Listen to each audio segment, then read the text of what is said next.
Bon, on dit bonsoir pour l'avoir aujourd'hui ce soir. Et puis bonjour pour l'avoir aujourd'hui la journée. Comme on a toujours l'habitude de parler, sensibiliser nos populations, le peuple noir, le peuple africain.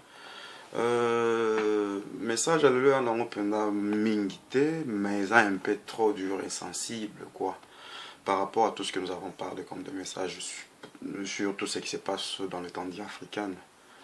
La première des choses, il y a beaucoup d'exemples. On a beaucoup parlé, on a beaucoup donné d'exemples, on a montré, on a vu des histoires qu'on a dit et ça s'est passé.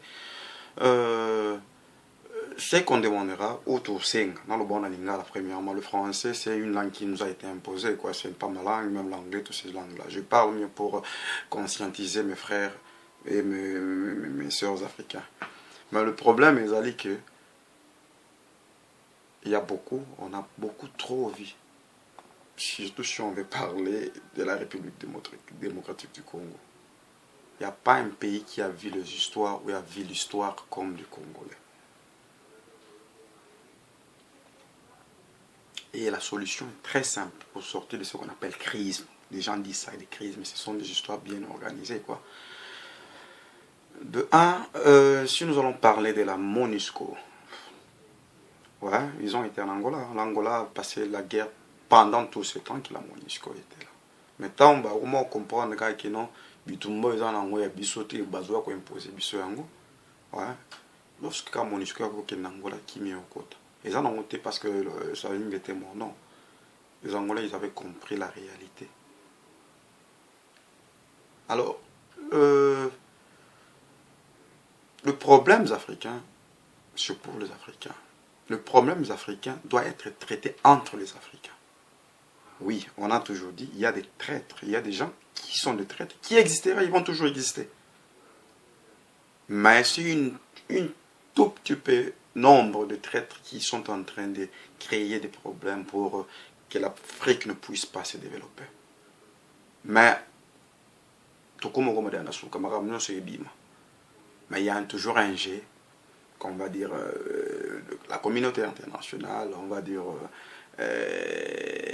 l'ONU, la MONUSCO, les Occidentaux, toutes ces histoires-là. Mais c'est à nous, propres peuples africains, de prendre nos responsabilités. C'est à nous, propres peuples africains, de voir l'avenir de nos enfants. On peut être président de la République, on peut être ministre. S'il y a des gens qui sont en train de faire des sittings, s'il y a des marches, on ne fait pas ça pour nos propres intérêts. On voit même l'intérêt de ceux qui sont des présidents. Même de l'intérêt de ceux qui sont des ministres, même de l'intérêt de ceux qui sont des sentinelles. Parce qu'on a besoin d'une vie sociale stable. On ne peut pas toujours s'incliner en Europe. On ne peut pas toujours venir en Europe pour demander les asiles. On ne peut pas toujours envoyer des enfants en Europe pour venir étudier. Tandis que nous avons cette responsabilité-là, cette possibilité-là de construire de très belles universités, de bonnes écoles, instruire nos enfants pour vivre chez nous. Mais lorsqu'il y a des ministres, lorsqu'il y a des hommes d'État qui ne voient pas ça, ils sont toujours dans le flou, à investir, à construire dans des pays étrangers et donner le monopole et l'argent tout le temps dans des pays, dans des banques étrangères. Là, on comprend qu'on est encore dans un esclavagisme d'esprit ou de mentalité qui c'est difficile, même si on a étudié de grandes études, mais on n'a pris pas à sortir dans cette complexe de dire que non, c'est en Europe là où la stabilité. Mais il faut toujours lutter, on lutte pour cette stabilité-là en Afrique. Pour que les gens puissent construire et investir chez eux au pays. Ce n'est pas une lutte banale que les gens peuvent dire que non, trop c'est trop, on voit beaucoup, il y a de la criminalité, il y a la corruption. Non. Donc si on dévoile toutes ces histoires-là, il ne faut pas faire le contre de dire qu'il n'y a pas la corruption. Il ne faut pas dire que non, il y a la démocratie totale que les gens ont besoin. Mais les gens ont besoin de voir la réalité d'un pays, de pays africains, évoluer comme le pays. On n'a rien à envier ici pour vous dire la vérité. On ne peut pas envier l'Europe, on ne peut pas envier les États-Unis ni l'Asie. On a tout ce que ces pays occidentaux, américains ont besoin. Mais le problème en est que entre nous, il y a ces gens qui sont en train de mettre le bâton dans les roues pour que les choses ne puissent pas marcher comme il faut. premièrement, c'est que je demanderais à nos frères africains, il faut qu'on puisse apprendre notre histoire. L'Afrique a son histoire propre. Et un pays qui est construit dans le mensonge, un pays où, un continent où son histoire n'est pas bien racontée, son histoire a toujours été humiliée, on ne peut pas aller de l'avant. Parce qu'on a notre histoire africaine. Et la plupart de l'histoire africaine a été dénuée. La plupart de l'histoire africaine est écrite par ceux qui ne sont même pas des Africains. La conscience, c'est ce qu'on avait dit, et la responsabilité, c'est de voir nos racines là où nous sommes venus, parler de nos enfants dans des écoles, de montrer leur histoire. Combien de fois on a appris l'histoire de Napoléon, de Bonaparte, de toutes ces histoires-là, ce sont des gens qui ont fait, pour leurs propres intérêts, non? Là, on en refuse pas, on n'en disconvient pas. Des Napoléon qui ont lutté pour la France, des Charles de Gaulle, tout ce soir. Mais l'histoire propre africaine, combien ça s'étudie à l'école, combien on apprend les enfants à l'école. Donc il faut des fois faire la part des choses. Oui, on peut étudier l'histoire. Moi, je viens en Europe, il y a l'histoire africaine. Moi, j'ai été à l'école ici. Ouais, c'est difficile d'avoir des gens parler la positivité de l'Afrique. Lorsque on parle de l'Afrique en Europe, c'est toujours la souffrance, c'est toujours la guerre, la pauvreté, le mensonge, la corruption. C'est ça, il n'y a pas une... Moi, j'ai vécu avec des Blancs, je suis allé dans des écoles et j'ai vu la réalité. C'est nous qui sommes là encore en train de défendre que non, c'est toujours une image là très mauvaise que vous montrez en Afrique. Et il y a des gens qui sont même ici en Afrique, lorsque vous parlez du Congo ici, ils ne savent même pas là où ça se trouve le Congo. Parce que ça ne les intéresse pas, ce n'est pas leur problème. Et c'est leur intérêt d'avoir l'argent, les matières premières, c'est fini. Ce qui se passe là, c'est pas le problème. Mais nous, le contraire, dans nos universités, dans les écoles, on est obligé à apprendre les enfants, nos élèves, le peuple africain, beaucoup plus de l'Europe, beaucoup plus des États-Unis, beaucoup plus de l'Asie. Apprenons premièrement à apprendre nos propres frères et sœurs enfants qui sont recueillis dans des brousses l'histoire de l'Afrique. Et ça va conscientiser chacun de nous. Parce qu'on ne peut pas toujours lutter en vain parce qu'on n'est pas unis. On n'est pas unis parce qu'on ne connaît pas mieux notre histoire.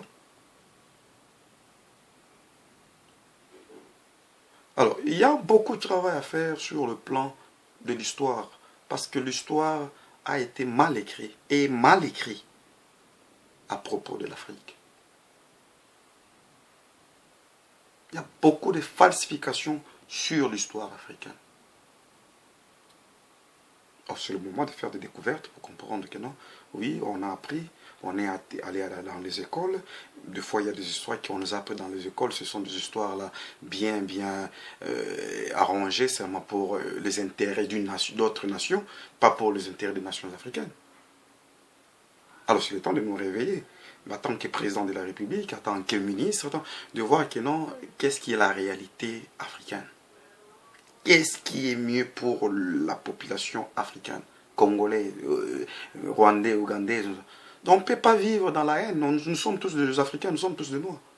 Si on a dit qu'il y a une petite groupe qui sont manipulés, oui, on comprend bien qu'il y a une petite groupe de gens africains qui ont encore cette complexe-là de dire que non, c'est là où ils sont plus supérieurs. Il n'y a personne qui est supérieur à l'autre. Il y a des savants africains qu'on n'a jamais parlé dans des livres. Il y en a des gens qui ont inventé des histoires qui sont des Africains, qui, dans les mondes occidentaux, il faut les écarter pour ne pas le donner une valeur. Mais c'est ça qu'on est en train de lutter maintenant. Mais il y aura toujours des gens qui vont venir pour freiner ce développement, freiner cette révolution africaine, parce que c'est le temps d'Afrique, il faut qu'on puisse rencontrer, nous, c'est notre propre histoire. Et on va raconter une très bonne histoire à l'Afrique parce qu'on est dans le temps où tout est développé, tout est suivi à la ligne, commenté par les internets, par le Facebook. Tout. Donc il y a tous des documents que l'histoire que l'Afrique écrit maintenant. Donc il y aura moins de mensonges parce qu'il y a la réalité. Il n'y a personne qui a le monopole. Donc n'importe qui, il peut voir une réalité, il fait une bloc, il écrit une lettre, il fait quelque chose. Maintenant, c'est que nous demanderons à nos frères qui sont dans le pouvoir, qui sont partout, qui sont en train de voir la réalité qui est en train de se passer sur l'Afrique. On a toujours parlé, et on avait parlé, et j'avais même moi dit l'autre fois, il faut apprendre à parler le même langage. Il y a combattants, il y a résistants, il y a l'opposition, il y a toutes ces histoires-là. Oui, mais il faut avoir un objectif. On peut avoir des idéologies différentes, mais un objectif. Oui, on sait bien que le Congo est agressé, soi-disant, des gens disent ça, mais la réalité est autre chose. Mais le problème en est que, oui, le Congo est agressé, premièrement, entre nous Congolais, soyons unis. Que ce soit tu es de la majorité, que ce soit tu es de l'opposition. Maintenant, qu'est-ce que nous allons faire? C'est s'unir pour chasser l'ennemi de notre territoire. Alors, si on peut dire que, ouais, on est infiltré, tout ça, non, il n'y a pas un problème. Si on dit que les gens qui sont à l'opposition, les gens qui sont de la diaspora, ceux qui sont au pouvoir, maintenant nous allons parler le même langage. C'est lui qui est traître, c'est lui qui ne veut pas parler le même langage, ou c'est lui qui ne veut pas s'asseoir dans une même table pour traiter le problème qui se passe au pays. Alors là, on va commencer maintenant à suspecter les gens.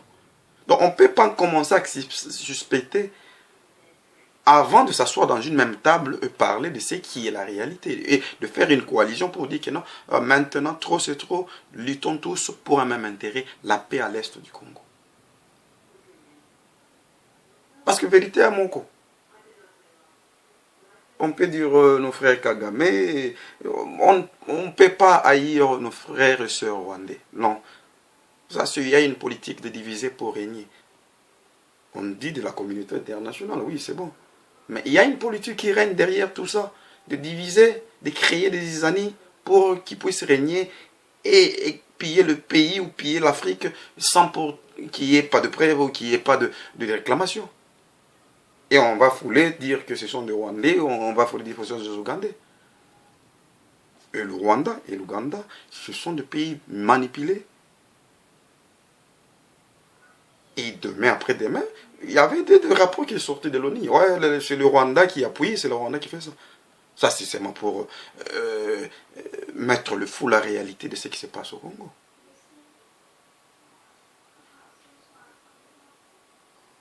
Le problème du Congo, c'est le problème de la terre. Ce n'est pas le problème qu'on dit politico, économico, toutes ces histoires-là que les gens peuvent dire. Ils ont toujours des langues là ou des mots là très des fignoles pour tromper les gens. Le problème du Congo, ça existait depuis longtemps. Si aujourd'hui on parle du Congo et ce qu'il est devenu aujourd'hui, si on parle que Mobutu a fait 30 ans au pouvoir, il ne faut pas penser que Mobutu a fait 30 ans au hasard. Mobutu avait sacrifié beaucoup le peuple congolais aussi, pour qu'il y ait la paix.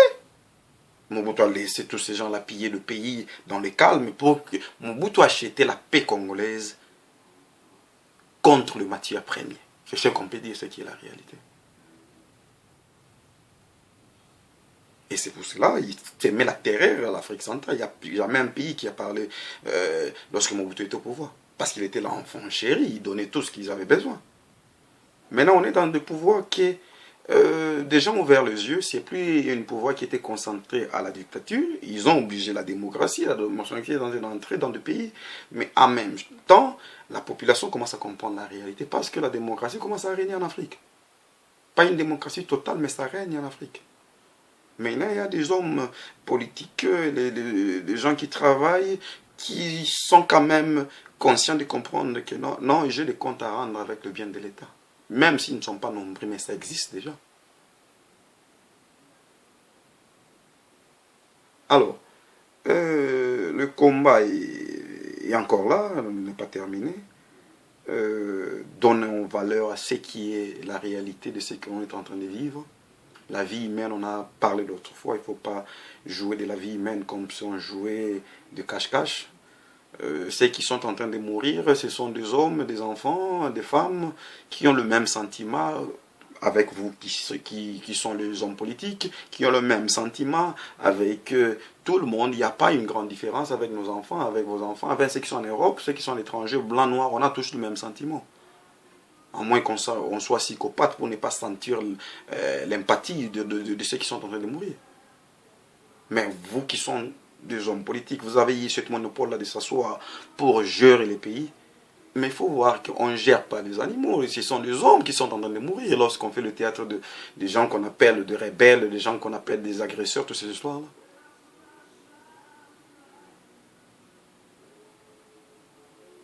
Le Congo, ou le peuple congolais, ou l'armée congolaise est capable, en un clin d'œil, changer l'histoire du Congo.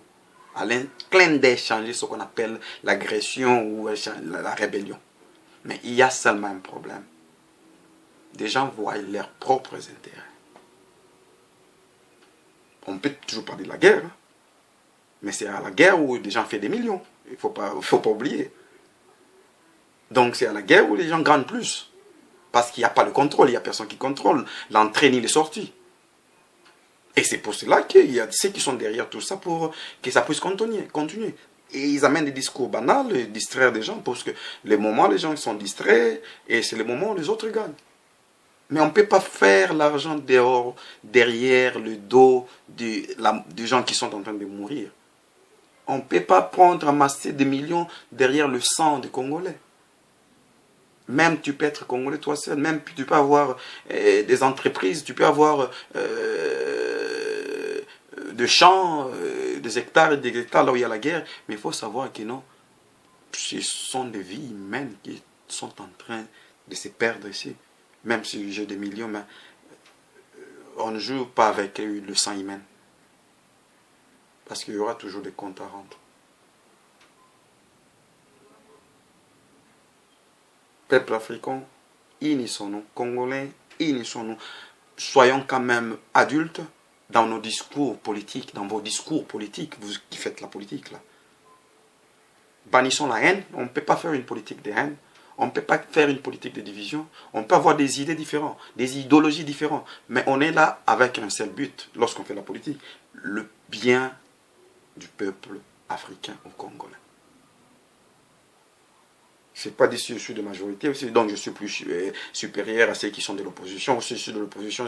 Non, ça, ce sont des histoires. Mais on est là pour partager des idées. Toi, tu as ton opinion, moi j'ai mon opinion, on s'assoit, on discute. C'est qui l'opinion est votée, qui est l'opinion la plus valable. Et c'est ça qu'on prend devant, on met pour diriger un pays. C'est pas seulement l'opposition qui a une bonne opinion, de bonnes idées. C'est pas seulement la majorité qui a des bonnes idées. C'est même pas la diaspora, même pas les résistants. Mais le problème est que les gens peuvent s'asseoir, changer des idées, voter ce qui est mieux pour qu'on puisse conduire un pays. Pour mettre un pays en marche, ça demande plusieurs têtes, plusieurs idées. Du sentinelle jusqu'à ce qui est le président. Donc c'est pas seulement ceux qui sont assis au pouvoir qui savent de tout, qui vont régler tout ce qui est de tout un pays. Donc il y a les échelons. Donc tout le monde, il faut qu'il soit respecté. Tout le monde qu'il soit... se sent quand même ce qu'on dit, il se sent intéressé, il se sent qu'il est dedans de tout ce qui se passe dans son pays. Alors on peut parler de belles discours, on peut parler de trahison, on peut parler de confusion, mais le problème en est que cherchons premièrement la paix. Ce qui est important, c'est la sécurité pour le Congolais, une vie sociale qui est stable. On ne verra pas toutes ces histoires qui est en train de passer au Congo.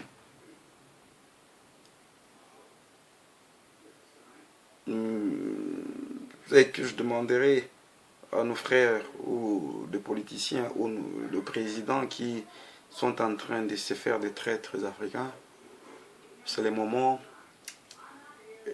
de s'asseoir ou de prendre votre conscience. Je ne dis pas les noms, je ne suis pas là pour créer des polémiques, mais nous sommes des réalistes. On voit la réalité de l'Afrique. Lorsqu'on est en étranger, on voit plus ce qui se passe en Afrique, plus que ce qui vivent même dans le propre pays. Le problème est que ceux qui sont encore manipulés jusqu'à aujourd'hui, ceux qui sont encore dans le divers ou dans le complexe là de dire que non, on va toujours m'aider. Et il y a toujours des exemples à donner. C'est le temps de s'asseoir et dire c'est pourquoi on peut seulement m'utiliser pour déstabiliser l'Afrique. Pourquoi c'est seulement nous, les noms qui sont cités comme de traîtres africains.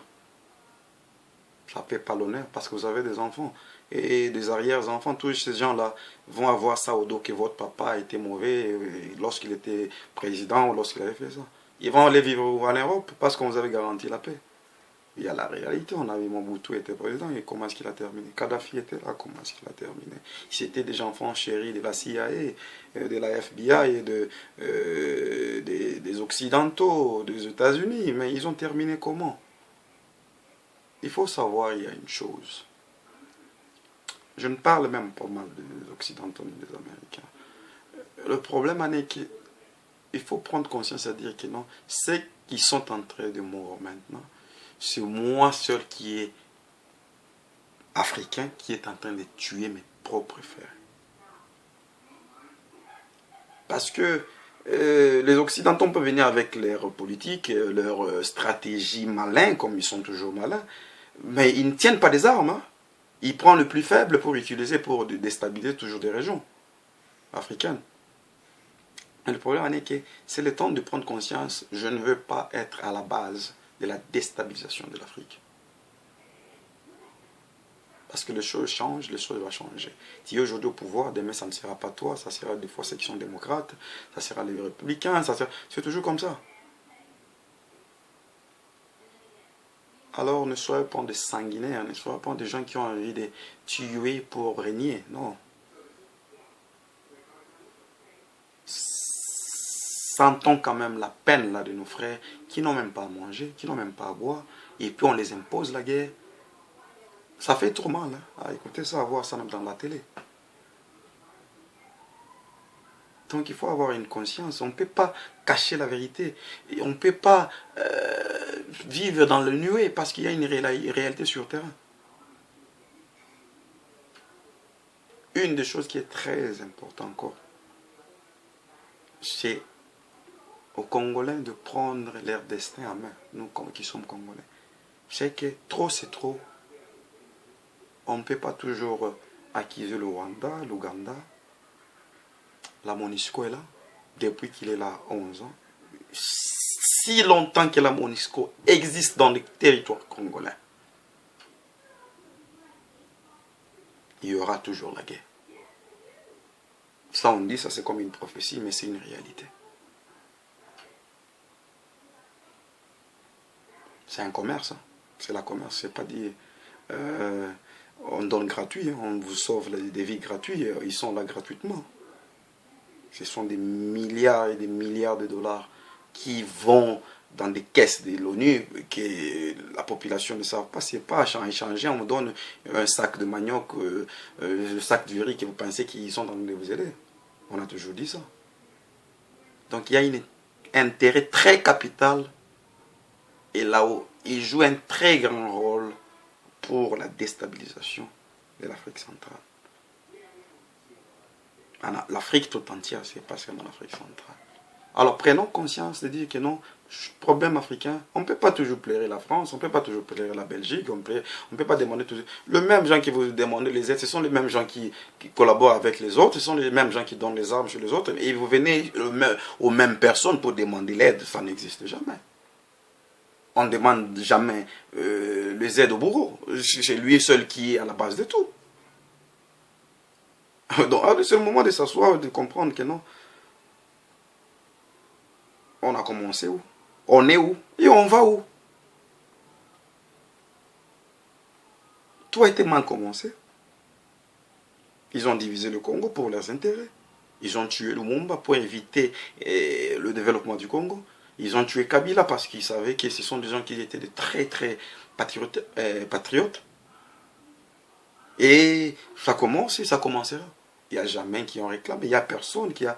Il n'y a jamais aucun gouvernement qui a déclaré qu'il faut faire des procès aux morts de Kabila, aux morts de Lumumba. Et des gens qui ont tué sont vivants. Ici en Europe, ils font des documentaires de Belges pour montrer comment ils ont tué, qu'ils ont fait toutes ces bêtises-là. Et on est là, on voit ça comme normal. C'est au moment où le peuple africain a droit de demander les comptes rendus de tout ce qui s'est mal passé en Afrique. On n'a pas honte de dire ça. La mort est pour tout le monde va mourir, mais il faut qu'on laisse quand même une histoire très propre, une histoire claire à nos enfants, à nos arrière-enfants. Alors, je demanderai à mes frères de comprendre la réalité. Sur le temps, la MONUSCO a pris à amasser ces milliards, 11 ans ou 12 ans, 13 ans qui sont au Congo. C'est le temps de les dire maintenant, mais trop c'est trop. Laissons-nous traiter nos histoires, nos problèmes seuls. Alors ça, c'était le message d'aujourd'hui. Je pense que vous allez mieux comprendre et réfléchir de tout ce que nous avons parlé. Que Dieu vous bénisse. Ciao.